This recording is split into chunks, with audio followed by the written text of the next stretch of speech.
Now, the new initiative comes as the ASEAN Humanitarian Assistance Center released a new report analyzing the region's response to Super Typhoon Haiyan. And one key finding is that ASEAN needs to increase its ability to mobilize more resources from various sectors to achieve a more comprehensive and faster response to natural disasters in the region. Now, the organization also says that private corporations have more innovative ideas and can play an important role to improve the region's disaster response capability.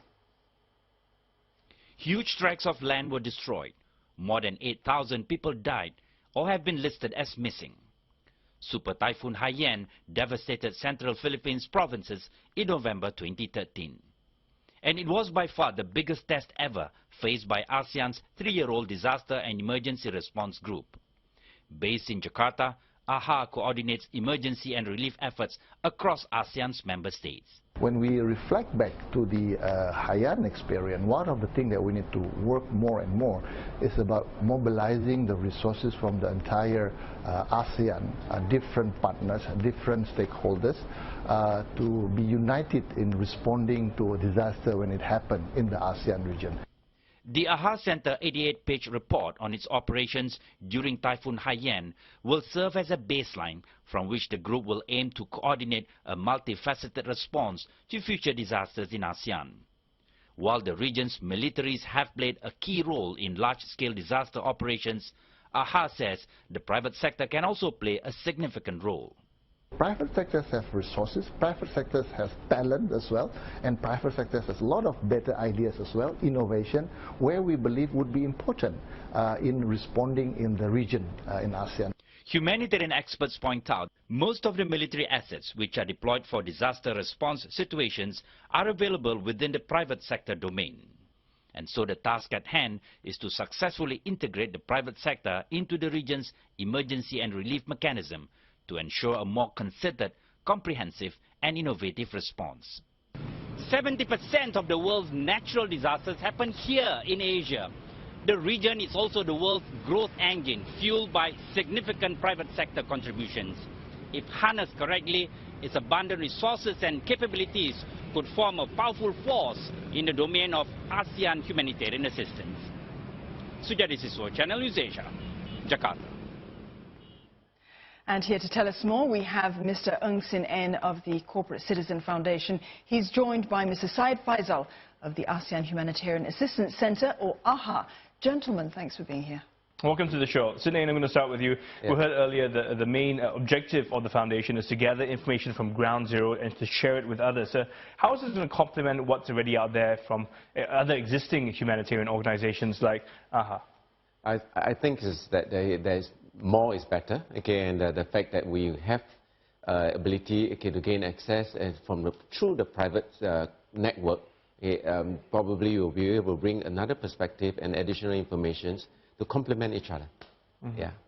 Right. So, Syed, tell us how this system is actually aligned with what AHA is already doing. I think we're really appreciative of this new initiative, Corporate Citizenship Foundation. One of the important pillar in responding to disaster is the resources from private sectors, readiness of resources, different type of resources. So when we heard about this one, we strongly believe this is something that we should work together and pursue more. And we really hope that this initiative started in Singapore can be spread in other ASEAN region as well. So a lot of linkage can be made in terms of the operation, starting from the immediate after disaster, the logistics, transportation, and so on. So we appreciate this one. Well, as you mentioned in the story earlier, it's really about linking up a lot of the private companies, and some of the partners include Thomson Medical Group, ST Aerospace, even ourselves, MediaCorp. How were these partners selected? It's all started from the need. We identify what is needed, okay, for us to gain access and collect the relevant information and distribute the information to the rest of the partners. So from there we find that some of the key things that we are looking at is medical situations, in terms of the resource, in terms of water situations, and at the same time we want to have that transportations, land, air and sea, because it is all about access. If you can't get in, you can't get information. Then finally, once you got the information, do we have the means to bring it up?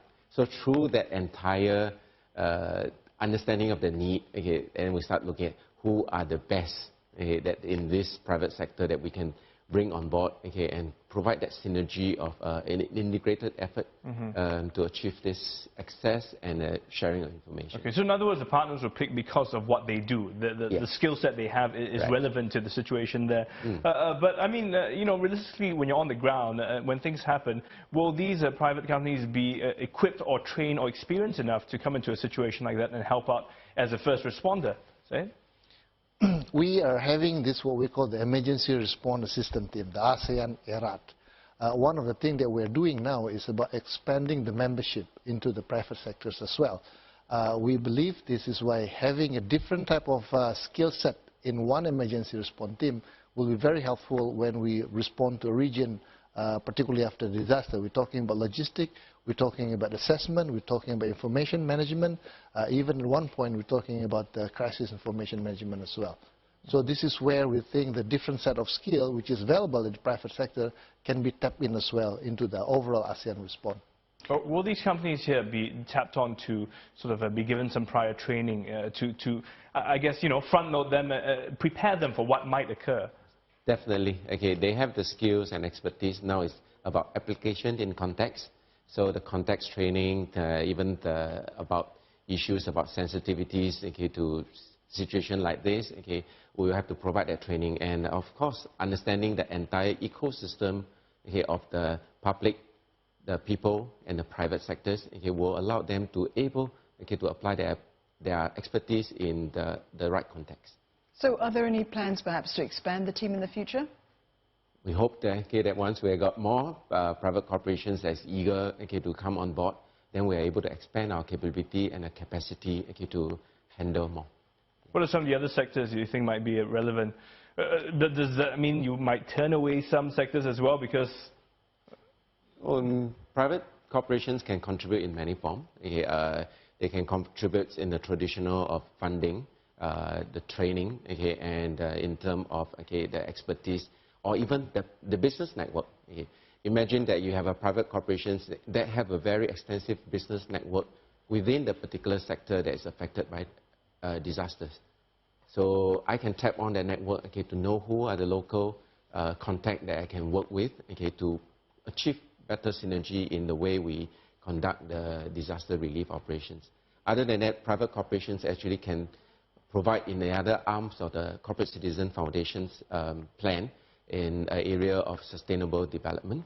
So in between disasters, okay, we want to build their resilience and their capacity. So in other words, you know, many helping hands, I guess, make life work, so there's always a spot for everyone. Thank you so much. Just speaking with Sin Ain of the Corporate Citizen Foundation and also Syed Faisal from the ASEAN Humanitarian Assistance Center.